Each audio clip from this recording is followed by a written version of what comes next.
Hi, I'm Mind, and I'm the illustrator and art director for Monkey Wanger. Monkey Wanger is a story of Lieutenant Otto Vogue, who is a Soviet spy who gets stuck in the worst unit in the SS, this notorious organization of filled with criminals and psychopaths,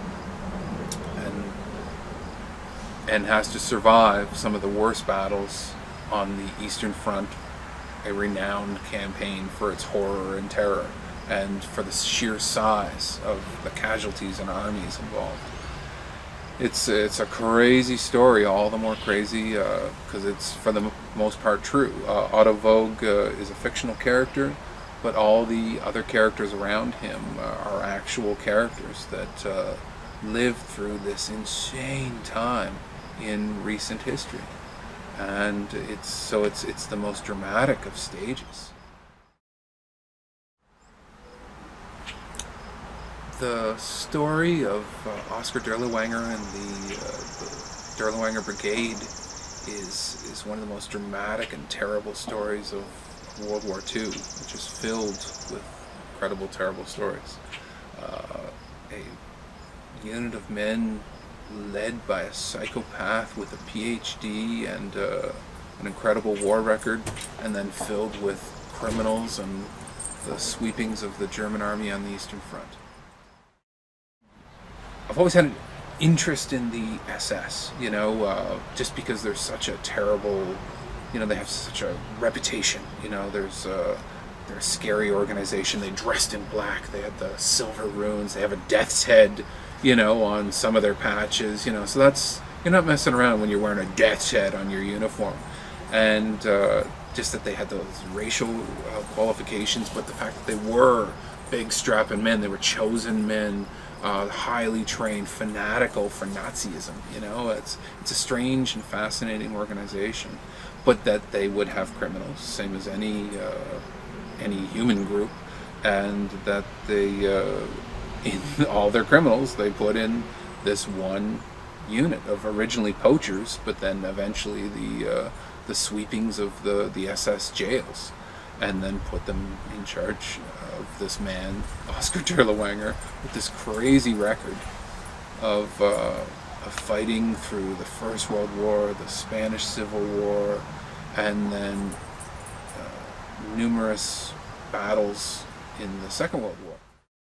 I have a personal interest in the history of the SS, in that my grandfather was a British officer in the Second World War and escaped for a time in Italy after being captured in North Africa, and was 6 months with the Italian partisans, but running prisoners up to Switzerland, escaped prisoners, they would get them up to Switzerland. But in the north of Italy in the winter, he was captured by the Germans, and he was in civilian clothes, but he had a couple of bullets in his pocket, so they figured out he was a partisan, which he kind of really was. And so they put him up in front of a wall in the Florence city jail and were ready to execute him. And he said there was 12 nasty looking SS fellas ready to shoot him. And he basically talked his way out of it.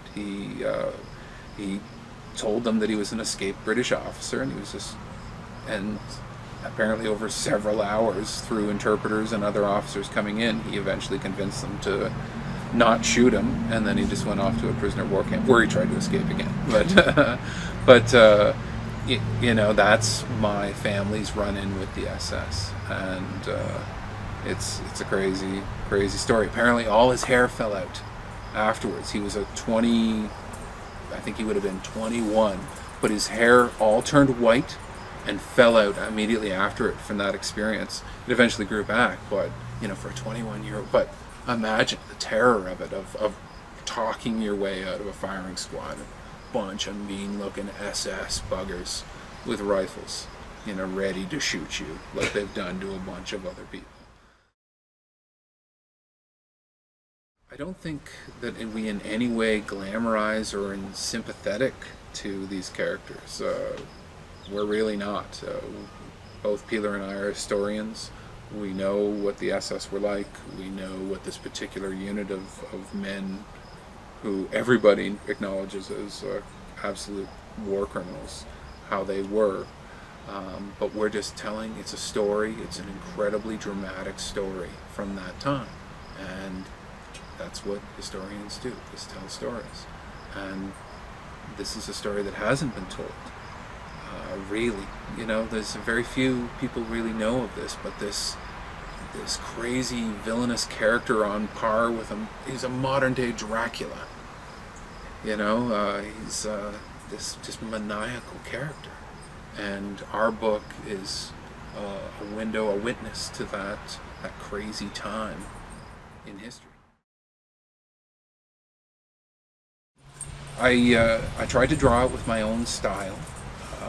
I was conscious of the uniforms, very conscious, always looking at reference of the uniforms, the appropriate equipment, appropriate vehicles, that sort of thing.